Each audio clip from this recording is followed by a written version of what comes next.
Is that blended?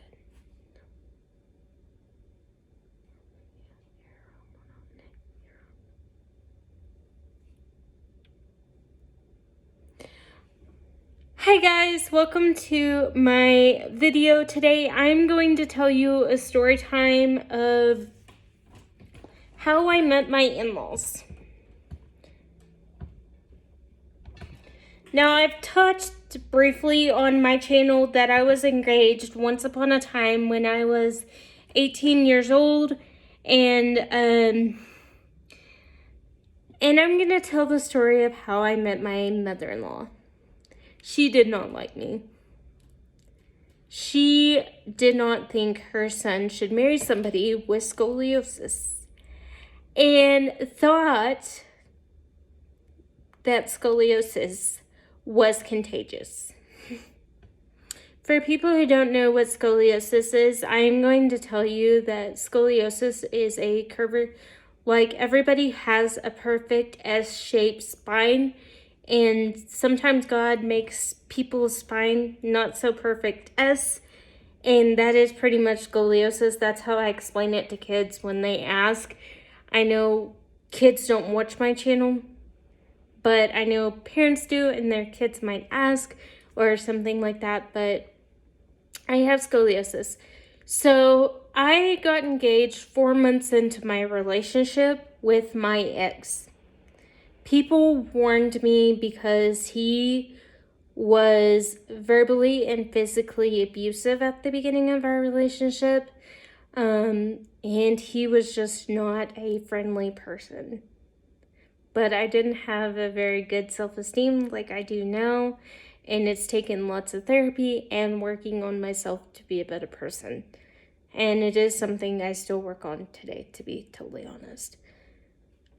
So I got engaged when I was 18 years old, and my mom did not like him first of all off the bat, and his mother did not like the fact that I had a disability. His mother was very hateful when I told her that because my original plan was that I wanted to move out of the state of Texas, and I have. So we go and we have this dinner with his family, and out of respect, I paid for the dinner because I knew they were going through, his dad was having dialysis and his mom was going through some other stuff, and they did not like me. They could not stand me. His sister didn't even like me. I don't know. So, the other thing my parents didn't like is, he would always ask for money.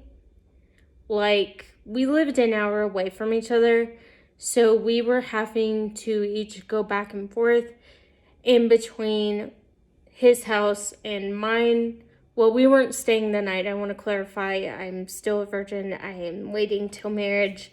But we did not end up getting married, and I think God closed that door for a very good reason. So I'm just telling you a story time because people like my story times, but I'm going to give you a timeline. The song Lips of an Angel was on the radio. No, it was 2009. So the song If Today Was Your Last Day, I think, was out. The movie, I know it was 2009, so I know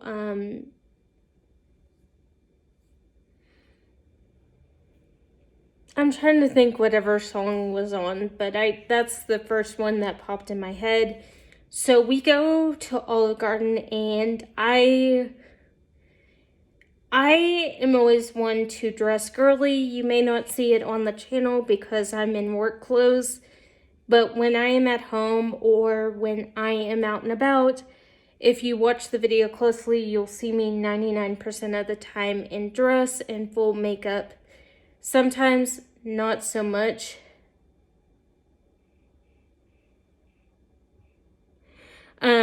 Sorry, I thought I was getting a call. We go to Olive Garden, and I know that the family is going through a hard time. So I decide that I am going to pay for their dinner. So I am dressed in a white, like ivory colored dress, and I have a black Valero jacket over it, and I have heels on. Now I am 5'3". My ex was 5'7". He was not tall. Well, he was taller than me, but not tall. So we ended up going to this dinner, and I didn't know this until the end of the dinner, that he had told his family I was loaded. Like, my family had money, which we are well off, and we are thankful for everything we get, but we work hard, and I have a full-time job, and I, save money and pay bills, and I live my life just like every normal person. Well, I ended up getting a fancy purse for my birthday, and it was a little Louis Vuitton, one of those white background, it had a white background, but it had multicolor, but it was like a little pouch with a strap. And a friend had given it to me, and I was carrying it around, and his sister thought I was a rich hoity-toity B-word, which I am not. I do buy purses, but not as much as I used to.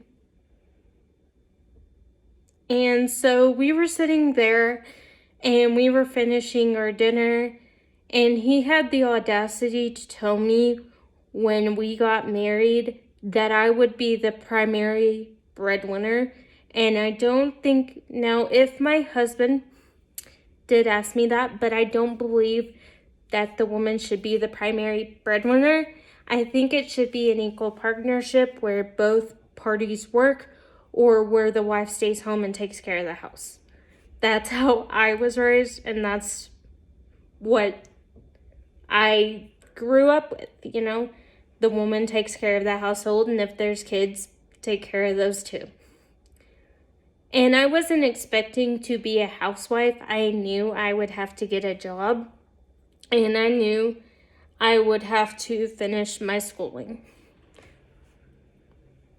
So at this time, I go back to school, and he wants to relocate to California.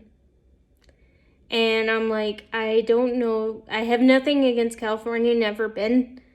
And he's like, I want to relocate to California. Well, it's very expensive. So we were discussing where we were going to live.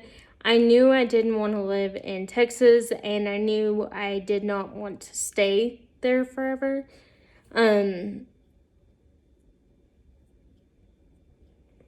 So at that point in time, we start our wedding plans. We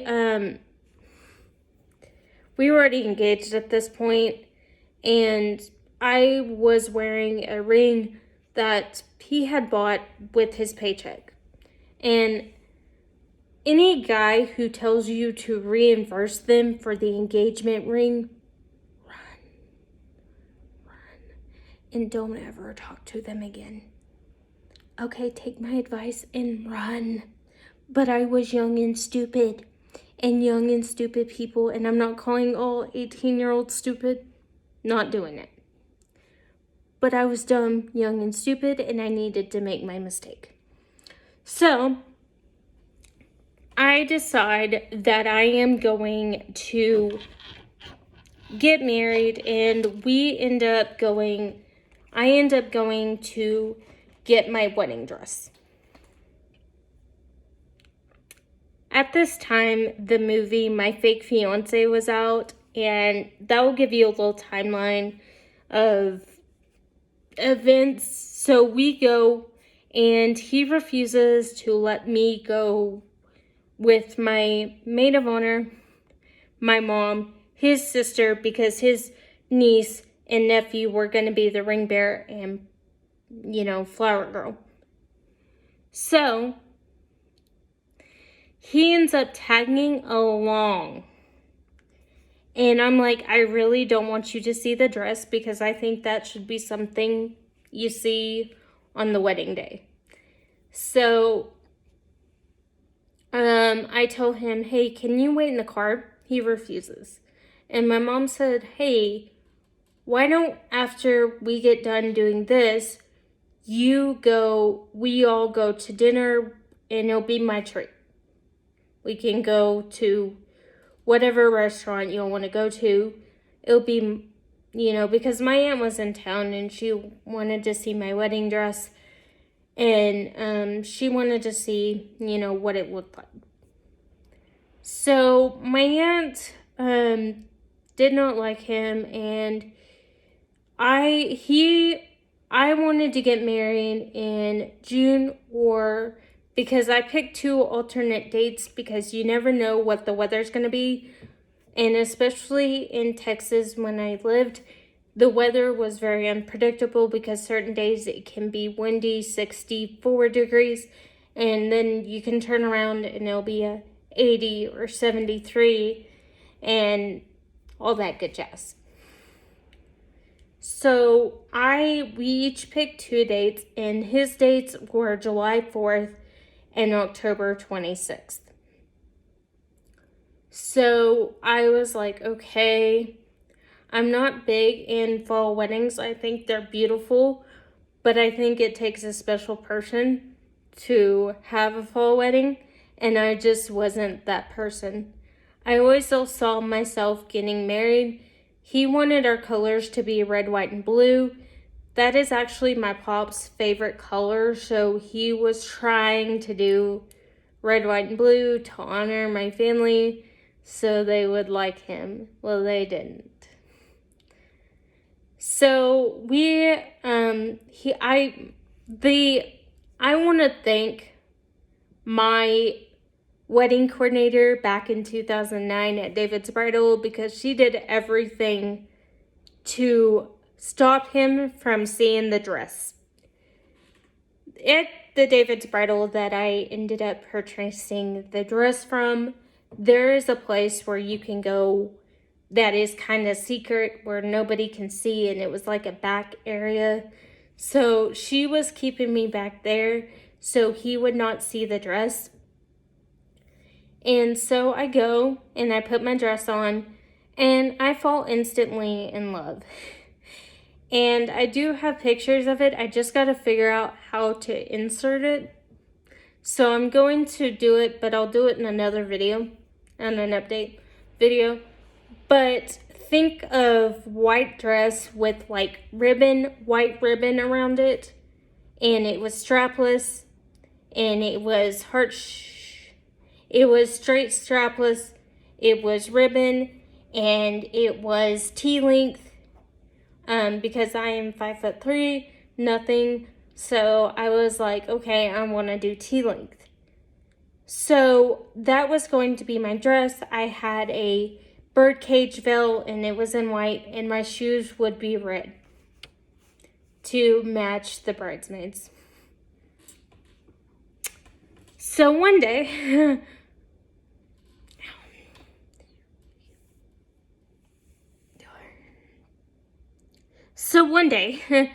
I end up going to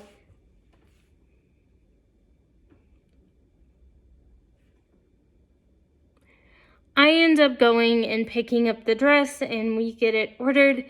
And I end up ordering another one online just for backup because they didn't know if my dress would come in. So I had 2 dresses. And if you've ever seen the movie Just Married, my dress kind of resembled, the second one kind of resembled that dress. And I had a white full air jacket off over both dresses. So the reason why we did two is because I wanted one for the ceremony and one for the reception when I would leave. Because that's what my aunt did, and she wanted me to keep that tradition, and I told her I would. So I keep that tradition, I get the dress, and we go, and he wanted to buy a tuxedo. My feeling on that, you're only going to wear that one time. It's not like we're going to be going to the opera every night. And we're not going to be going places where you'll need to wear a tuxedo. And my aunt tried to explain this to him. So we go to Men's Warehouse. And I was getting my karma back that day from being a little shiznit. From back in the day when I was a little shiznit.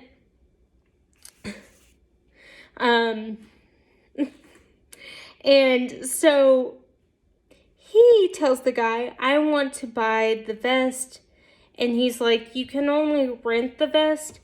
And because it's a special color, because our colors were apple red, navy, and obviously white, which I was wearing. He was going to wear red, and his best man was going to wear the navy, and then his wife was going to be one of the bridesmaids. That's a whole story unto itself. So, there was drama in that wedding. It made me not want to get married for a really, really long time. So,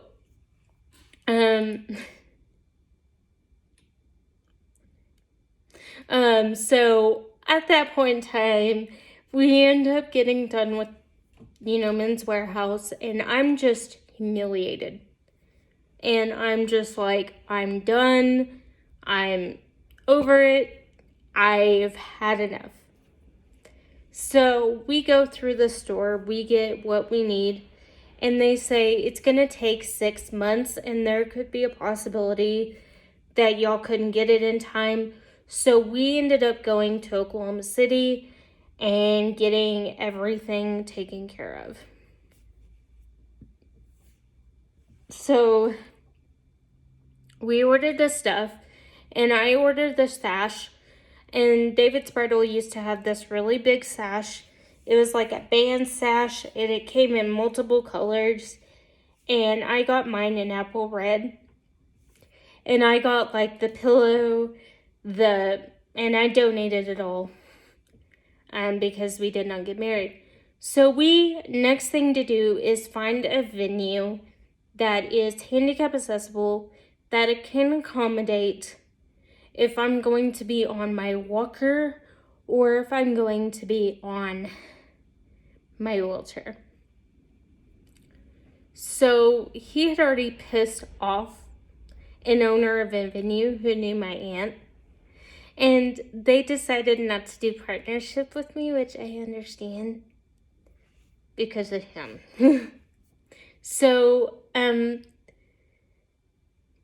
So at this point in time, we end up fighting a lot. I end up, and he decided that he wanted to get married on July 4th. If anybody knows, in the U.S., July 4th is our Independence Day, and a lot of banks and places are closed. It is very hard to find a minister. And we all tried to explain this. We're like, hey, we can do it Friday after July 4th or the Friday before July 4th. That way it doesn't impede with the holiday season of July. So I'm trying to explain this to him. We could not find anybody to do the ceremony because it was so short notice, because he wouldn't tell me what date he wanted. So ladies, when you marry somebody, make sure they have your best interest at heart, Make sure y'all are on the same page, and make sure you're equally yoked. I had to learn this the hard way. So, moral of the story, don't ever marry a loser. Marry somebody who sees your worth and you see their worth. Marry somebody you truly love. Don't just get married because you want to get married and because you're tired of being single. And unfortunately, that's what I did. We never got married, thank God. 2 days before the wedding, we called it off. And David's Bridal and Men's Wearhouse let us return the stuff. But because I already purchased the dress, David's Bridal would not let us return it. But I had a friend who was getting married who absolutely loved the dress and ended up buying it from me for like $500. So, yeah. That's why I was single for a very, very long time. Because, the lessons I learned in that relationship was if somebody can't see your true worth, don't date them. If somebody doesn't want what's best for you on a continuous basis and wants to help you grow and doesn't see your true potential, don't date them. If somebody does do stupid stuff and tries to get you involved and almost get you arrested, run. That's a story for another story time. Y'all have a great day, and thank you for watching the channel.